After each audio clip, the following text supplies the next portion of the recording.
Hey, it's Monday. Back to work, back to reality. Still my birthday, so tell me happy birthday in the comments. Um, but I had a lot going on this weekend, so I didn't want to touch on the subject, the Will and Jada subject on Friday. So yeah, I'm late to the party, but maybe I have the last word, so it'll stick. But a lot of people are misreading this whole red table talk interview, right? Because if you think for a moment that the two of them have not had this discussion years ago, have already healed from it, resolved, everything and moved on, and just because now we know about it years and years later, if you think for one moment that this is new, you're crazy. You're crazy. If you watch their conversation, you can tell this has already been had. You can tell that they know what to say. Their answers come right out at each other. It's no pausing. It's no thinking before you speak. It's regurgitating things that have already been said, things that I already understood. They were talking to us. They were talking to each other, mimicking an interview style. But this was really a situation for Jada to explain herself. Now, I saw in Will anger.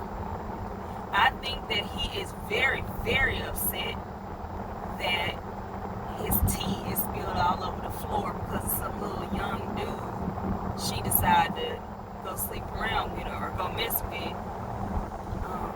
And now his image is tarnished, an image that he works very, very hard to protect. You don't see him in the media.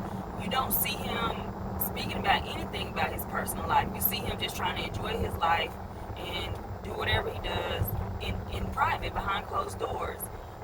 If y'all didn't know, you need to watch Tasha K. She's already let you guys know at least a year ago about Will's girlfriend over in the UK.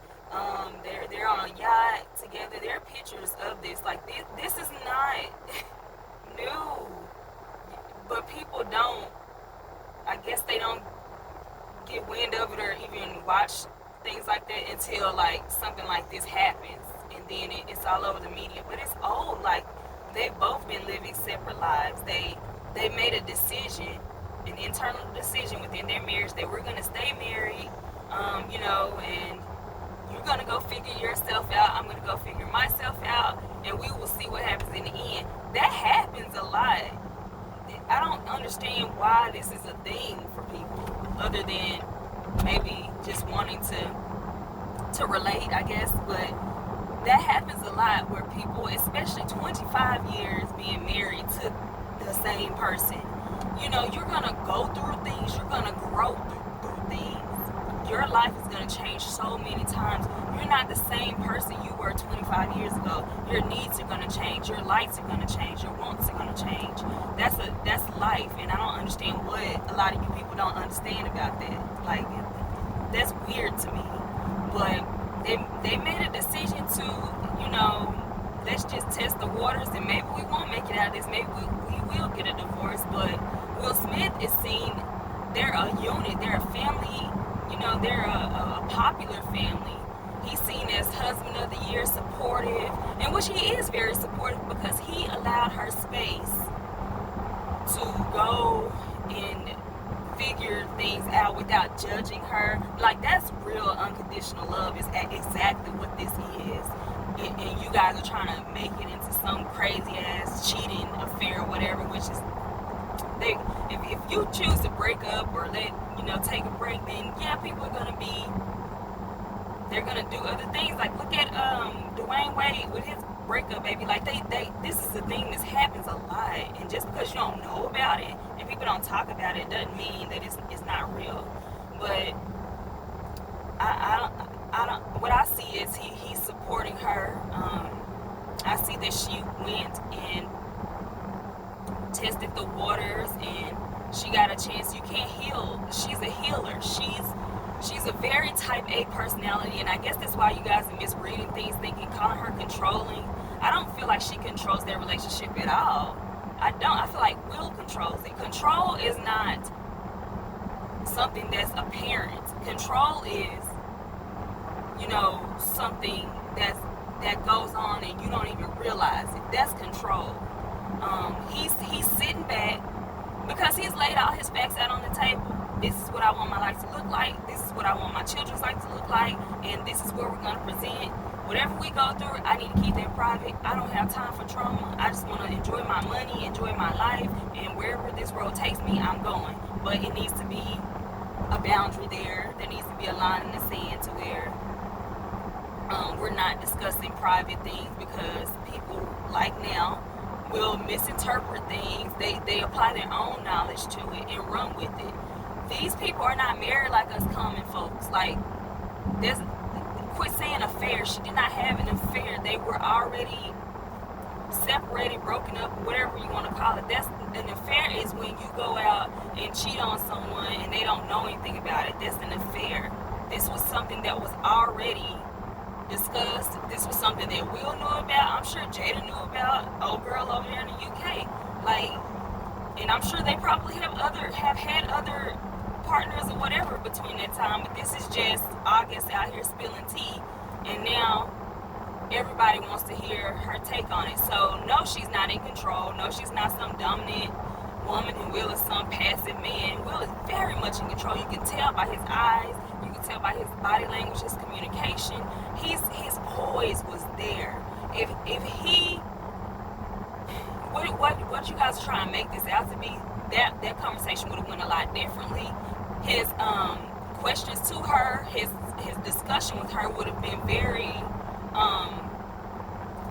maybe he would have had an aggravated tone, or he'd be telling her, pointing the finger, telling her about herself. But you didn't see that. You saw him relinquish power to her. This is why she folded up with her legs crossed in the seat. That is her trying to hold things in, because they both have the same ones, as in trying to keep my life private. And now you got the other thing hanging over you about, why is this dude even on an interview talking about me 4.5 years later, after he wouldn't even communicate with me. He cut off all communication. Now you want to talk, And so that was a platform, and that was Will being supportive of her to go on her show, because she could have gotten anybody to come discuss that with her, but she brought him into it because she wanted to let us know that this is something that we've already been through. My family's been through this, and now they did not say that they were going to stay together or break up. They just said that they're working through things, and I don't get what people don't understand, but it's interpretation, right? Because they said so much without saying anything, to be honest with you. We know nothing more than we've known. We know nothing more. That interview or talk or whatever was pointless and useless. But since we're so greedy and hungry out here to get in people's business, they had to do something, right? And it's going to make them money. The world is tuned in. More money for me. So let's just go do this. Let's have the same conversation we had years ago. Do you remember what we talked about? Because I didn't. Let's write down some key points. Let's, do a controlled environment, somewhere where we're both comfortable at. Let me sit down and sit in a relaxed position. I'm going to give you that, relinquish that power over to you so that you can feel at your best and most comfortable to explain yourself. And I think that he needed her to explain, because she got herself in this situation. She got to get herself out. He's just going to be there to have her back. That's the most he can do. Other than that, it's messy. He's probably like, you got this little young crazy dude out here. Like, you're risking it all. You're risking our name and, our finances, because now people don't buy into the brand anymore because of what you're doing. I don't care what you're out there doing. I want you to flourish and go make mistakes or go see if the grass is greener. I want you to do that, but I want you to do it in a controlled environment where it doesn't hurt or tarnish our name and our brand. And since she effed all of that up, you know, now he's pissed because everything that he has going on is just pure speculation from us. People are talking about he's gay. People are talking about, you know, all these other sex capades he has with the swinging or whatever. But we don't know that because we haven't been in a room swinging with them or whoever, you know. So the beauty in it is that you leave people to decide what life is like, and they'll never really know because they can never get that out of you. And it's going to keep them curious. It's going to keep them coming back for more. It's going to keep, you know, money in your pocket. And so this was basically oh, baby girl, you're going to have to stand up now because this what you got me into. I didn't have nothing to do with it. My girl is over here quiet. You still don't hear from her. Like, and even when Tasha K brought out the girl in the photos and everything, nobody said anything because it was just speculation. It's speculation, right? They could have been just him on a yacht with a chick. That could have been a cousin. That could have been a friend of a family. That could have been a babysitter. You don't know. You don't know. And so nobody paid attention to it because we want to create a narrative based off of our own thoughts and feelings. But these people are wealthy. They are not married like regular people. They have a special relationship that has nothing to do with the biblical sense of marriage and, you know, one man, one woman. They have a different style. They've created this world that they live in, and now we as common folk, we can't understand it or wrap our heads around it because we see marriage one way. We don't see anything besides what we've been taught, right?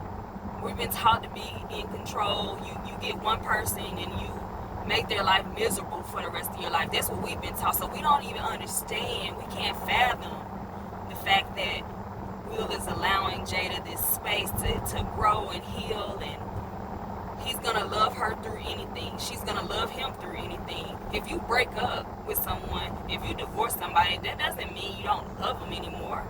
It just means that it got to be too much, and now we want to do something different. So the love doesn't die.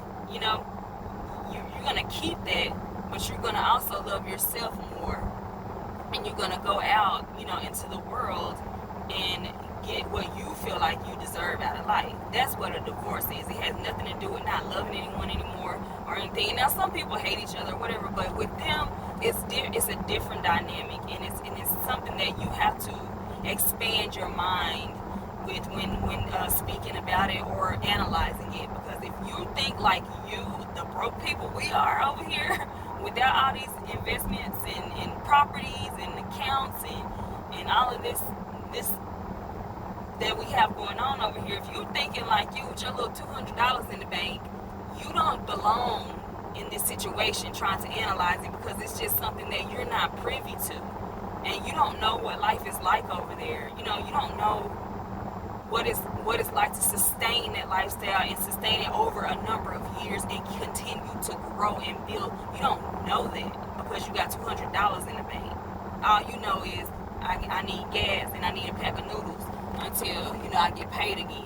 So you can only see things from that point of view. But anyway, this is way too long. You know, I like to keep my morning motivations short, but I needed to get everything out. Just like look at things from a different perspective. When you're judging people out here in their lifestyles, the first thing you need to do is look at the person as an individual and how they've been living. You don't project your own morals and values onto somebody and then analyze it based off that. So I'm giving them the whole, you know, outside looking in. They're quiet. They want to, you know, be a family, present a family dynamic that our children are able to flourish and do what they need to do. Our marriage is healthy, it's balanced, you know. And a healthy marriage doesn't mean that you don't break up. The healthiest of marriages are the ones where you break up, where you take some time apart and then learn to appreciate the person even more when you come back together, because they've allowed you space and time to heal. You know, that is real marriage. That's real beauty. Not this thing where it's like, oh, I'm gonna marry you and you're just gonna be miserable the rest of your life because you're gonna spend the rest of your days trying to appease me and live the way I want you to live. No, it's opening up and allowing people to be people and loving them through things. Loving the best love comes when times are hard. It's easy to love someone when the sun is shining and grass is green. But when things get rough, and then you just quick to remove that love, or or hurt the other person while they're going through, then that's not true love to begin with. And you just basically want to say you're married. You want pictures for social media, and you want this low level praise, if you will, of people admiring something that's not even real and true. Because the moment you choose to do something you want to do, then everything blows up. So how can you say you love that person? Anyway, let me go. I'm about to get into work, and I will see you guys tomorrow. And I'm gonna work on my birthday party video. I did film it, and yeah, I want to show you guys that it was so pretty.